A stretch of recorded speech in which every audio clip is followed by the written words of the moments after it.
기관들이 합쳐가지고 소화를 이루는데 같이 일을 한단 말입니다. 이 소화기, 개통. 제가 이제 얘기를 하는 가운데 개통이 나오고 기관이 나오고 조직이 나오고 세포가 나오기 때문에 그 단어의 의미를 아셔야 되기 때문에 어제 이제 말씀을 드렸는데 제가 이렇게 가끔 반복을 할 겁니다. 우리가 알려면은 반복을 해야 돼요. 예. 자, 그래서 어제 이제 777 법칙을 제가 얘기했어요. 기억나세요? 네. 예. 숨을 얼마 동안 안 쉬면 죽어요? 7분. 예, 7분. 그 다음에 물을 얼마 동안 안 마시면 죽어요? 7일. 그 다음에 음식을 얼마 동안 안 먹으면 죽어요? 7주일. 7주일. 7분, 7일, 7주. 예. 호흡하고, 물 마시고, 음식 먹고. 그래서 777 법칙. 제가 중요한 것은 그렇게 말씀드렸습니다. 이제 제가 암에 대해서 원인을 설명을 했어요. 맨 마지막에 제가 암의 원인이 실험으로 입증된 것이 무엇인가를 말했어요. 그 콜린 캠벨이라는 코넬 대학교 유명한 영양학 교수가 쥐 실험한 거 얘기했는데 뭐 때문에 암이 걸렸어요? 우유 때문에. 간암에 걸리는 독소가 아플라톡신인데 아플라톡신을 주사를 주어가지고 많은 양을 줬어요. 쥐가 이렇게 많이 넣으면 다 간암이 걸릴 수밖에 없어요. 그런데 절반은 우유가 칼로리 전체 열량의 20%를 우유로 주고 우유 단백질로 그 다음에 절반은 식물성 단백질로 줬어요. 동물성 단백질은 3% 이하로. 그랬더니 우유를 대부분 20% 이상 마시게 한 쥐는 100% 간암이 걸리고 그 다음에 식물성 단백질을 먹인 쥐들은 0% 하나도 간암이 안 걸렸어요. 그 차이가 무엇이라고 했습니까? 외우기가 힘들죠. 제가 비유를 들을 때 열쇠가 방을 여는데 모든 방을 여는 열쇠를 마스터키 그렇게 얘기해요. 다 문 여는 키. 우리 몸에도 효소가 여러 반응을 지배를 하는데 그 가운데 마스터키에 해당하는 멀티펑션 엔자임 다기능 효소가 있어요. 다기능 효소 멀티펑션 엔자임 MFE 다기능 효소가 가장 중요한 역할을 하는데 이것이 우유를 마시면은 마비가 돼가지고 일을 못해요. 그러니까 아플라톡신이 들어오자마자 유전자에 가서 돌연변이 이렇게 하면 전부 암세포를 만들어 버린단 말입니다. 그런데 식물성 단백질을 먹으면은 그 기능이 그대로 유지되니까 독소를 다 해독시켜 버리니까 유전자 변이가 안 일어난다. 그렇게 말씀을 드렸는데 중요하니까 지금 반복을 합니다. 암이 발생하는데 3단계가 있다고 했어요. 제1단계 무엇인지 생각나세요? 생각 안 나죠? 어렵죠? 첫 번째가 유전자 돌연변이에요. 유전자 돌연변이. 우리 몸속에 유전자가 있는데 그것이 발암물질이 들어와 가지고 돌연변이를 일으켜버려요. 암세포로 돌연변이를 일으켜요. 그러면 암세포가 되는데 두 번째 단계는 우리 몸에는 그걸 막기 위해서 무슨 유전자가 있다고 그랬죠? 암 억제 유전자. 대표적으로 P53. P53이라는 암 억제 유전자가 있어요. 그래서 그것이 억제를 시켜요. 그럼 돌연변이가 일어나서도 암세포가 못 돼요. 근데 P53이 일하지 못하도록 막는 것이 메칠이라고 했어요. 메칠, CH3. 그래서 그것이 어디서 많느냐? 포화지방이 많다. 고기를 먹으면 그런 것이 많아요. 우유에도 많고, 계란에도 많고. 그렇기 때문에 그것이 많이 들어가면 우리의 유익한 암 억제 유전자를 다 붙어가지고 일을 못하게 하니까 그대로 돌연변이 된 것이 억제가 안 되고 암세포로 바뀌어버린단 말입니다. 그래서 우리 몸속에는 조사를 해보면 피 속에 암세포가 수천 개씩 있어요. 누구든지. 저도 있을 거예요. 제 조사는 안 해봤지만은 학자들이 그렇게 얘기해요. 피를 뽑으면 암세포가 있다. 그것은 암세포가 자꾸 생겨나기 때문에 그래요. 그런데 그래도 암이 안 걸리는 이유는 무엇 때문에? 우리의 면역세포 때문에. 암을 막아내는 세포가 면역세포인데 이제 앞으로 설명할 겁니다만은, 그래서 면역세포가 그걸 막기 때문에 그것이 이제 세 번째 단계예요. 암세포가 또 다니다가 폐에 가서 붙으면 폐암, 위에 가서 붙으면 위암이 되는데, 유방에 붙으면 유방암이 되는데, 그 암세포가 불어나 가지고 암세포가 많이 모이면 뭐가 되겠습니까? 세포 다음에 뭐라고 그랬죠? 조직, 암 조직이 돼요. 암 조직을 우리가 암 덩어리, 악성 종양 그렇게 얘기합니다. 암은 기관이 안 됩니다. 심장이나 위처럼 암은 그런 역할을 하질 않아요. 그냥 암 조직까지만 돼가지고 막 침범해서 사람을 죽여요. 그래서 암 조직이 자라난 것이 이제 암 덩어리고, 그것이 1cm 그리고 무게가 1g이 되면 암세포가 몇 개라고 얘기했습니까? 10억 개, 10억 개라고 얘기를 했어요. 그러면 그것은 꼭 기억해야 돼요. 10억 개가 되는데 시간이 얼마 걸렸어요? 10년 걸려요. 여기 쉽게 8년 내지 10년인데 악성도에 따라서 더 빨리 되기도 하고 더 늦게 되기도 하지만은 10년쯤 걸리면은 1cm가 되는데, 1cm가 되면은 우리가 CT를 찍으면 암덩어리가 보여요. 그보다 작을 때는 안 보여요. 그렇기 때문에 조기 발견이 어려운 겁니다. 발견됐을 때는 이미 퍼져 있을 가능성이 있어요. 그래서 어려워요. 그래서 어려운 겁니다. 그것을 우리 몸에는 세포가 몇 개 있다고 했습니까? 60조. 계산해보면 바로 나오죠. 1g에 10억 개니까 10g이면 100억 개, 100g이면 1000억 개, 그리고 1000g 1kg면은 1조 개, 그러니까 60kg면 60조. 그래서 60조의 세포가 우리 몸에 있다. 그렇게 얘기를 합니다. 제가 어제 강의한 것은 지금 복습했어요. 복습했습니다. 설교의 시간 복습은 안 할 겁니다. 그런데 암의 원인이 제일 많은 원인이 음식이에요. 음식이 35%, 3분의 1 이상이 음식 때문에 암에 걸려요. 그리고 두 번째 이유가 담배가 원인이 돼요. 30%라고 얘기하는데, 직접 간접으로 난 담배 안 피우니까 안심이구나. 천만에요. 담배 피우는 사람이 옆에 사람에게 해를 끼쳐요.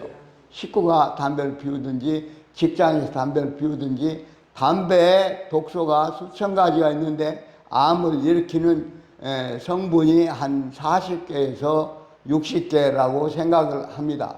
여러 가지 암을 이렇게 대표적인 이제 폐암이지만은, 그리고 나머지는 이제 우리가 숨을 쉬고 여러 가지 환경에서 독소들이 들어와서 암의 원인이 됩니다. 암 일으키는 물질을 우리가 발암 물질 그렇게 얘기를 하는데, 발암 물질을 우리가 제거하기 힘들어요. 숨 쉬어야 되니까.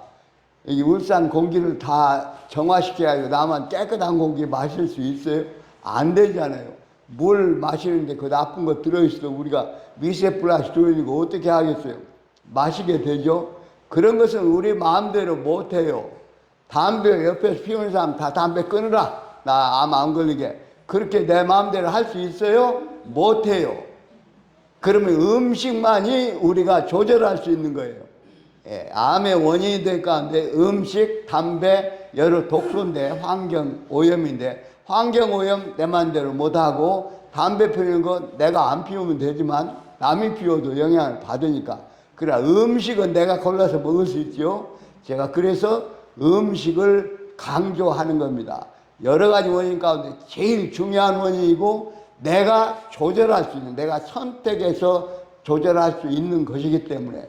그래서 어제 밤에 김지현 집사님 모친께서 이제 광고를 했어요. 그런 음식을, 암에 안 걸리는 음식을 먹어보려면은 내일 와가지고 점심 때 여기서 주는 음식을 먹어봐라. 이렇게 먹으면 암이 안 걸린다. 자신있게 얘기했으니까 저도 안 먹어봤으니까 이제 먹어볼 겁니다. 여러분 가지 말고 점심 때 꼭 식사를 해 보시기 바랍니다.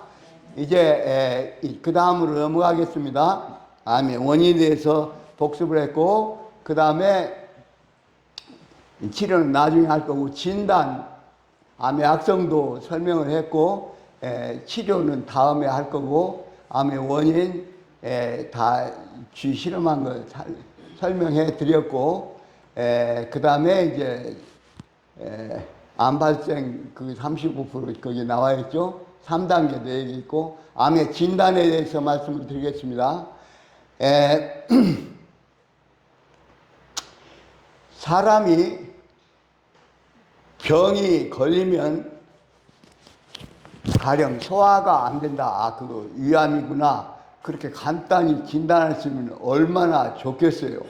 그런데 암을 일으킬 원인이 너무 많기 때문에 한 가지 증상 가지고 아, 이건 암이다. 그렇게 할 수가 없어요. 이 진단은 병원에 가서 여러 가지 검사를 해가지고 의사가 진단하는 것이 자가 진단을 할 수가 없어요. 자기가 자기 병을 진단할 수 없어요. 그러면 실수예요.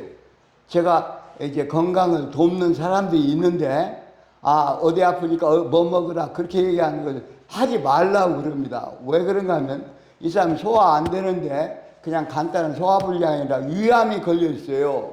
그러면 위암이 걸렸으면 병원에 가서 위암인지 아닌지 확인 검사를 해야 되는데, 그걸 그냥 뭐 먹으면 좋다 그렇게 해가지고 위암이 점점 커가지고 나중에 늦게 치료도 할 수 없을 때까지 늦은 다음에 암을 발견되면 그 사람을 원망한단 말이에요. 당신 말 듣고 하다가 내가 병원에 안 가가지고 이렇게 암이 늦어버리니까 당신이 나 책임져! 그러면 어떻게 할 겁니까? 그래서 무슨 증상이 있으면 뭐 먹으라 그런 얘기 하지 말아야 돼요.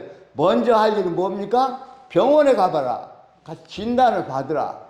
진단에는 임상진단이 있고 확진이 있습니다. 임상진단인 것은 의사가 여러 가지 검사를 해가 아, 여기 폐에 여기 몽골이가 있는데 이거 폐암 같다. 이렇게 진단을 내리면 그것을 임상적 진단 그렇게 얘기를 해요.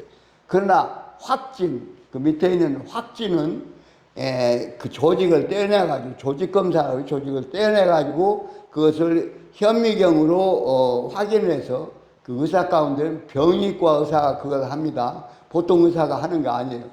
와서 암세포를 확인해요. 그래서 아, 이것은 무슨 암세포고 악성도가 뭐 어떤 단계고 어쩌고 저쩌고 그렇게 조직검사에 딱 써 놔요. 그러면 확진이다. 그렇게 얘기를 합니다. 다음 넘기세요. 그래서 임상적 진단에서 끝나지 말고 확진을 해야 됩니다. 지금 저기 얘기한 대로 제가 얘기한 거 다 설명했습니다. 이제 백혈병인 경우에는 골수 검사를 해요. 그 조직 검사를 암덩어리가 있으면은 암덩어리 있으면 그 조직을 떼어내 가지고 한 5군데 떼어내요. 위에 몽우리가 있다 그러면 5군데 떼어내는데 백혈병은 혈액의 암이란 말입니까? 그러기 때문에 골수 검사를 한다고 거기 얘기를 했어요. 골수에 검사를 하면 백혈을 만드는 모세포, 만드는 세포가 변했어요. 암이 걸렸어요. 그걸 확인하기 위해서 골수 검사를 합니다. 넘어가 보세요. 피부암을 예를 들면 겉으로 보이는 피부에 암이 발생하거나 피부암, 입속에 암이 발생하여 육안으로 보이고 접근하기 쉬운 경우는 조직을 떼어내어 현미경으로 암세포를 확인하는 것이 간단하죠. 겉에 있으니까. 그러나 위암이나 대장암 같은 경우에 속에 있으니까 그렇게 못하고 뭘 해야 돼요? 내시경을 해야 돼요. 기계를 넣어가지고 위에 있는 종양을 뜯어서 조직 검사를 해야 되고, 장에 있는 용종을 뜯어서 조직 검사를 하게 되는 것입니다. 지금 11시간까지 끝내야죠. 조금 빨리 해야 될 것 같아요. 자, 진단을 그런 과정을 하고, 이제 CT를 찍고, MR 찍고, 혈액검사하고 여러 가지를 해서, 그것은 의사들이 하는 일이니까 여러분이 그거 다 배워서 내가 암 진단해야겠다. 그런 생각을 하지 마세요. 그러면 의대를 가세요. 의사가 돼야지, 그냥 섣불리 내가 뭐 듣고, 아, 당신 무슨 암 같다. 그런 소리 하면 안 됩니다. 그 다음에, 그렇게 사람이 병원에 와서 의사가 이제 검사를 해가지고 암을 진단하는 거 좋은데, 그렇게 병원에 아파서 오기 전에 조기에 아무 증상도 없을 때 검사를 해가지고 미리 발견할 수 있는 방법이 있는데, 그것을 검진이라고 해요. 여러분 2년마다 검진 하십니까? 네. 한국은 아주 의료보험이 잘 돼 있어서 검진을 그렇게 하라고 하는데, 미국은 그것이 없어요. 그래가지고 미국에서 있는 한국인들은 한국에 있는 사람보다 좀 불이익을 당합니다. 그래서 한국에 와서 검사를 하고 그런 사람도 있어요. 그래서 암이 늦게 발견되면 치료하기가 힘들어요. 다 퍼져버리면 치료하기 힘드니까 조기에 발견해서 해결하는 것이 좋기 때문에 조기에 건강검진을 하는데, 그것을 정부에서 하라고 그래요. 그렇게 할 때 여러분 꼭 하시기 바랍니다. 넘기세요.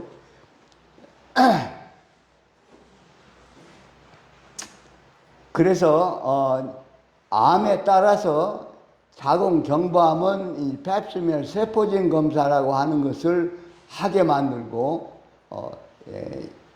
여자들이 대개 18세 이상 조금 큰 다음에 자궁경부암이 생길 나이에는 이제 그걸 하라고 그러는데, 대개는 이제 30세, 40세 넘어서 하지만은, 그 다음에 대장에서는 피가 나온 거를 대변을 받아봐가지고 눈에 이제 피가 안 보이거든요. 안 보이는 것을 자멸검사라고 해요. 근데 피가 나오는데, 피는 눈에는 안 보이지만은 그것을 대변 찍어다 주면은 그것을 봐가지고 피가 나온다. 왜 피가 나오느냐? 그 다음 단계가 이제 내시경을 해가지고 암을 찾아내는 것입니다. 폐암인경은 조기 검진하는 방법이 없는데, 다만 크기가 1cm 됐을 때 CT에 나와요, 종양이. 그러나 담배를 많이 피우는 사람은 저밀도 CT가 있어요. 그래서 0.5cm, 크기가 절반일 때 발견할 수 있어요. 그런 사람은 저밀도 CT, 폐 CT를 해봐라, 그렇게 얘기를 합니다. 그러나 일반적으로는 폐암을 빨리 발견하는 조기검진 방법이 없고, 전립선 암은 혈액검사로서 PSA라는 검사를 해요. 이것은 나이 들면은 이 검사를 해서 그 검사 수치가 높으면은 암일 가능성이니까 이제 여러 가지 정밀 검사를 합니다. 넘기세요. 그래서 진단 과정을 보면 진찰을 하죠. 눈으로 보고 손으로 만지고 청진을 하고 이렇게 해가지고 의사가 보고 시진, 청진, 촉진 손으로 만지고 그런 것들을 하고 혈액 검사를 하고 종양 지표 검사가 뭔가 하면은 암 종류에 따라서 가령 위암이다 그러면 CA 19-9, CA 이런 의사들만 쓰는 검사가 있어요. 그 검사를 하면은 그 검사가 높으면은 혈액 검사 이 수치가 높다 그러면은 왜 높지? 그리고 이제 그 원인을 찾아가요. 그래서 PSA 아까 얘기했듯이 종양 지표 검사가 있는데 그 검사 수치에 따라서 치료할 때도 환자를 치료할 때 가령 항암제를 썼다 근데 이 검사가 100이었는데 10으로 내려왔다. 그런데 나중에 항암제를 하는데 이것이 다시 100이나 200으로 올라갔다. 그러면은 이 항암제가 듣지 않는다. 그런 뜻이에요. 그걸 바꿔야 돼요. 이런 식으로 종양 지표가 무엇인지를 검사가 뭔지를 지금 좀 설명한 것입니다. 넘어가십시오.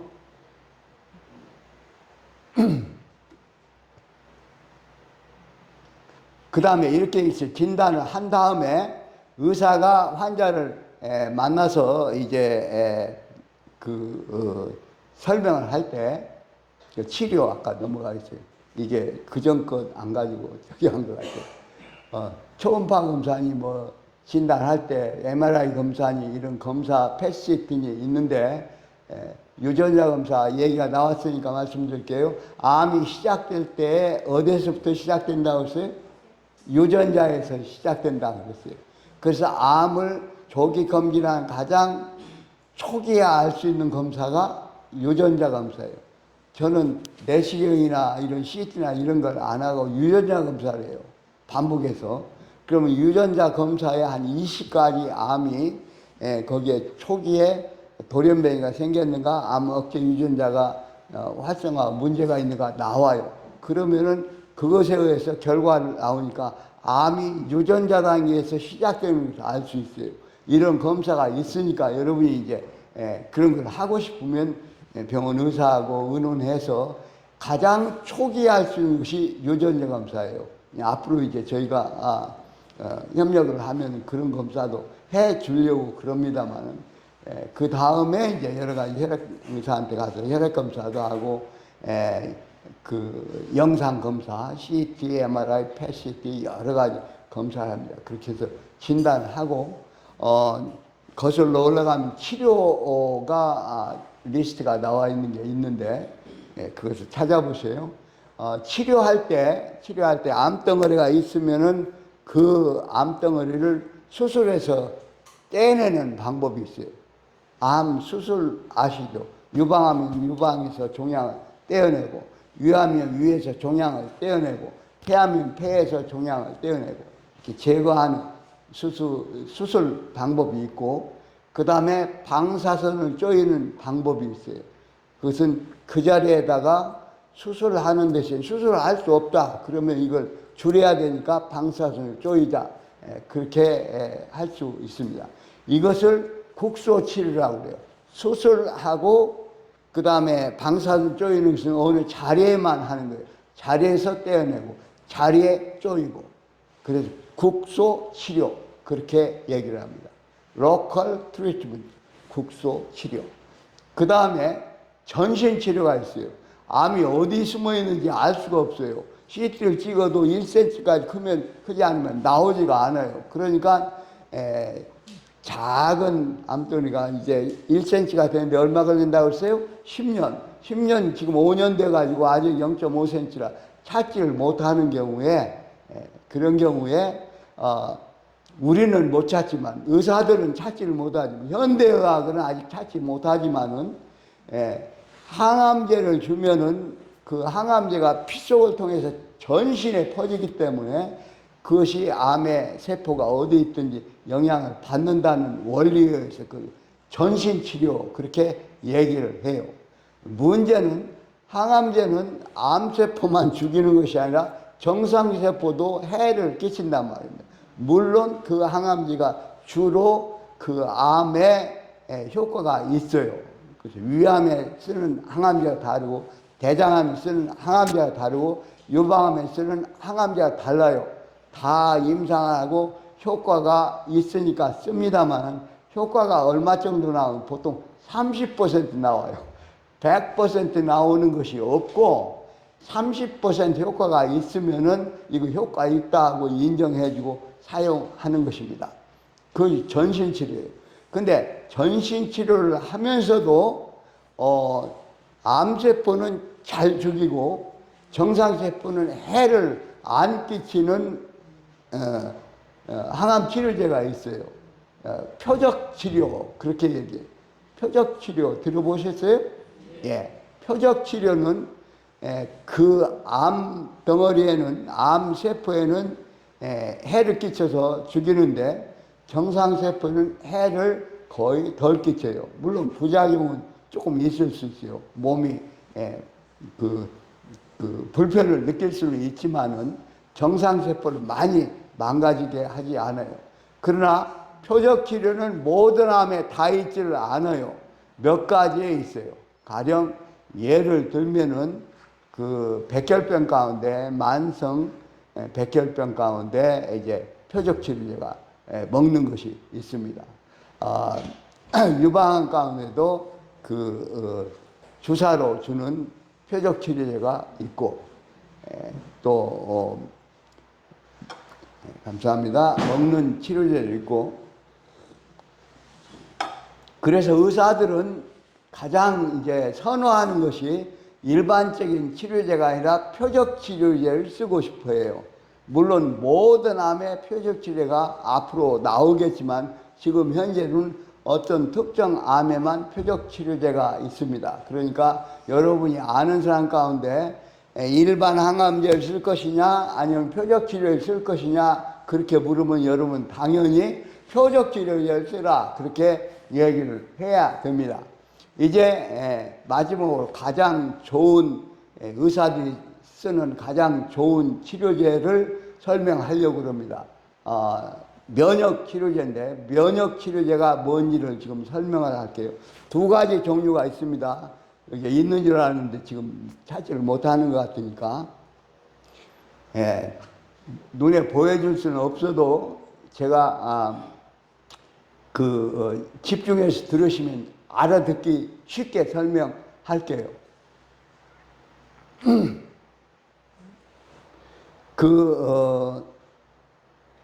면역 치료가 뭔가 하면 면역은 우리 몸을 방어하는 것인데 기능이 방어하는 것인데 외부에서 균이 침범하거나 바이러스 침범했을 때 막아내는 일도 하지만 몸 안에 생기는 암세포도 막아내는 것이 면역세포에 하는 일이에요. 그런데 면역치료는 어떻게 하는가 하면 여기가 암세포가 있습니다. 근데 암세포가 꽤가 많아요. 암세포는 정상세포가 변했기 때문에 표가 나는데 그걸 살짝 자기가 가려버려요. 그 면역세포가 암세포를 찾으러 다니는데 이게 가리고 있어서 보이지를 않아요. 못 찾죠?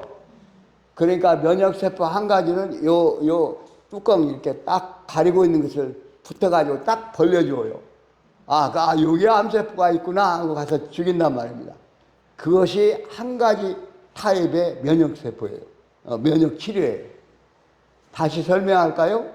암세포가 자기를 가리고 있는 것을 가서 붙어가지고 만들어서 가서 주사를 주면 붙어가지고 딱 벌려버리니까 이 암세포가 가릴 수가 없어요. 나와요. 그러면 면역세포가 가서 죽여버리죠.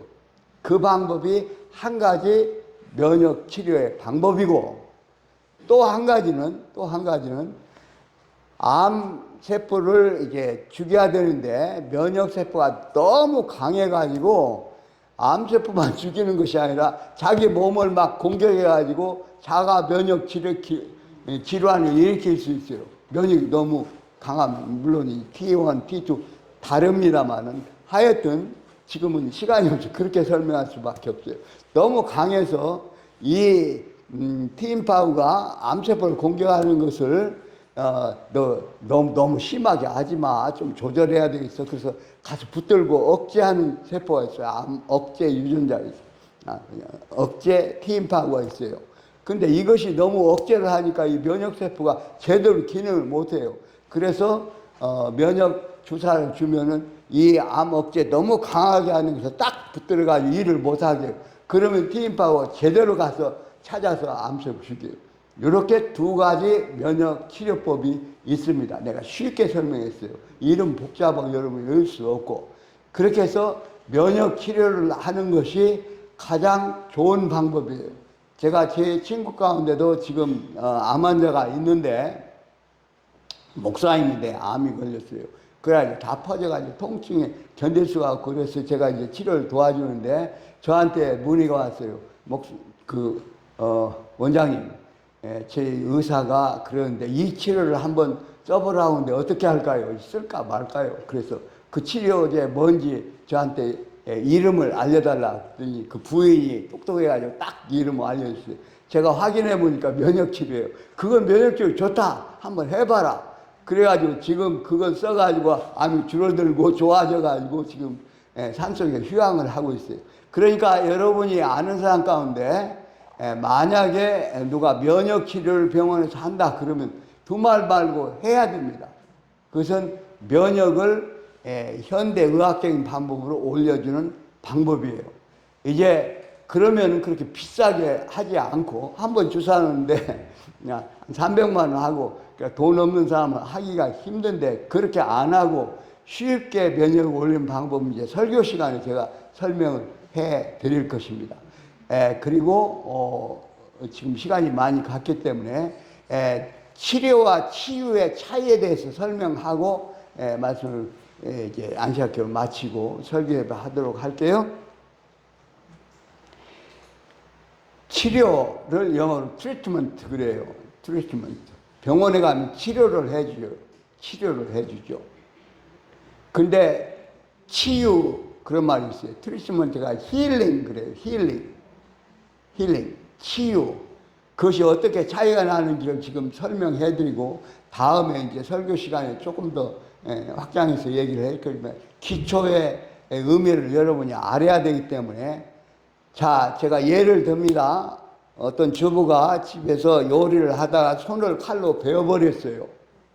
손을 칼로 베어버려가지고 피가 콜콜 나요. 어떻게 해야 될까요? 거즈나 수건이나 뭐 꽉 눌러가지고 피를 안 나오게 하고 어디로 가야 돼? 병원 가야죠. 병원 가면 병원이 뭘 일을 할까요? 치료하는 것을 제가 치료해봤으니까 얘기할게요. 일단 수건을 싸왔으면 소독을 해야 될 거 아니에요. 이 사람이 소독을 못했으니까 이게 펼쳐보고 병이 어떻게 생겼는가, 얼마나 많이 비었는가, 얼마나 깊이 비었는가, 동맥이 끊어져 피가 콜콜 나는가 알아야 되죠. 그래서 다 소독을 하고 조사를 한 다음에 그렇게 큰 문제는 아니다. 그러면은 의사가 마취제를 국소모치를 시키고 꿰매요. 지저분하게 됐으면 칼로 좀 나란히 잘 붙게 만들고 그래서 꿰맵니다.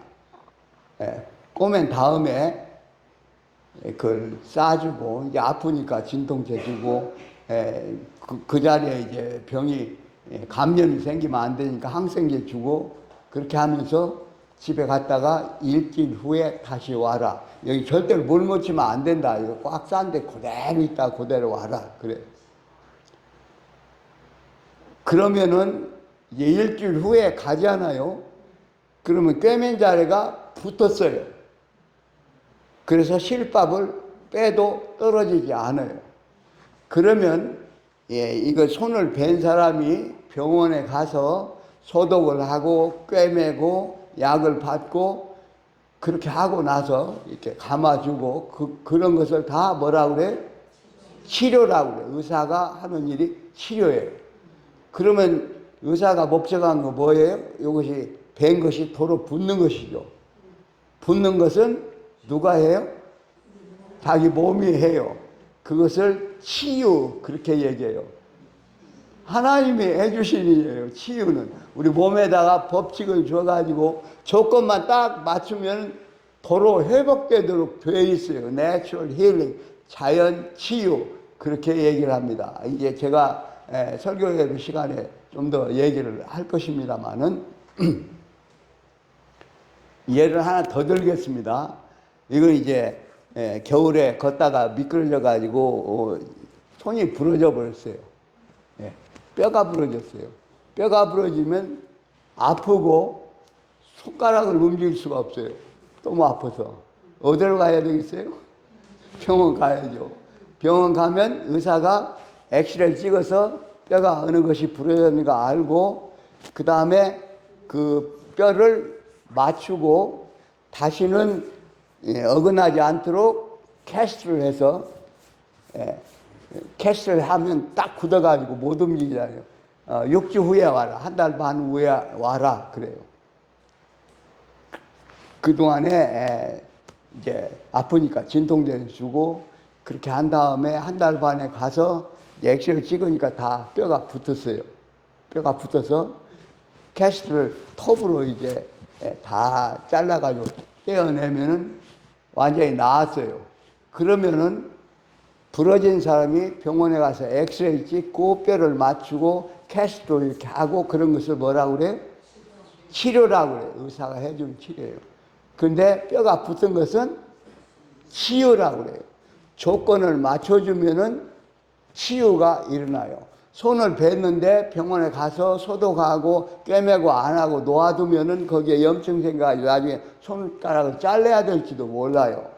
뼈를 끊어졌는데 그냥 이 치료를 안 받고 놓아두면은 이제 덜렁덜렁 일생 동안 병신으로 살아야 된단 말이에요. 치료가 필요하지 않은 건 아니죠. 예, 치료는 뭐예요? 치유가 일어날 조건을 만들어주는 거예요. 몸은 치유되는